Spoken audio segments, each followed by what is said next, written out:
Pour la 9e fois et après 2 ans d'absence, le service élevage de la Chambre d'agriculture de l'Aisne réitère l'organisation de ces journées de l'élevage en 2023. Retrouvez-nous pour la première journée, mardi 10 janvier 2023, au GAEC Fossé à Écrevaux-de-Haut à Huimy. Vous découvrirez une exploitation avec 3 associés et 1 salarié pour la traite, un troupeau de 250 vaches laitières, une salle de traite par l'arrière 2x18, un bâtiment avec des logettes lisiers et équipé de racleurs.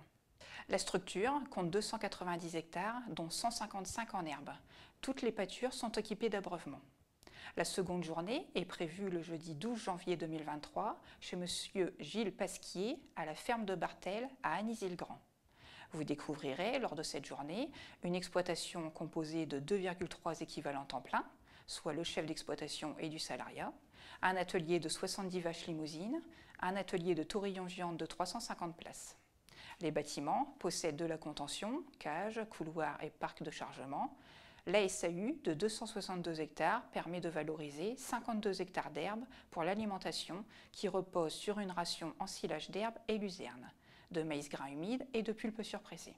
Au cours de la matinée, les interventions porteront sur la manière d'appréhender les courants parasites en bâtiment, avec la participation du groupement permanent pour la sécurité électrique, le GPSE, d'un expert en électricité pour vous expliquer les conséquences de ces courants sur les animaux et comment y remédier.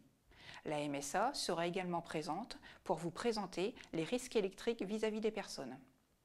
Avant de se réunir pour un déjeuner convivial, quelques démonstrations de matériel vous seront proposées.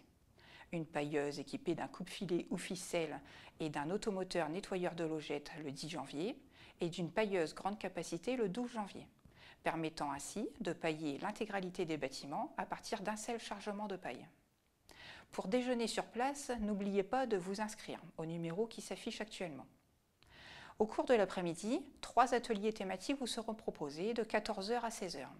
L'abreuvement en bâtiment pour le premier atelier, la baisse et l'optimisation des charges alimentaires et énergétiques pour le second atelier, puis le dernier en lien avec les techniques de production propres à l'exploitation.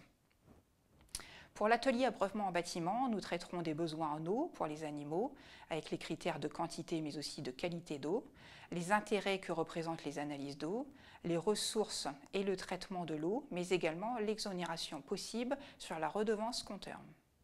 Le deuxième atelier portera sur la baisse et l'optimisation des charges alimentaires et énergétiques. Au niveau des charges alimentaires, nous aborderons l'aspect autonomie fourragère et protéique que beaucoup d'entre vous recherchent afin de réduire la dépendance aux achats.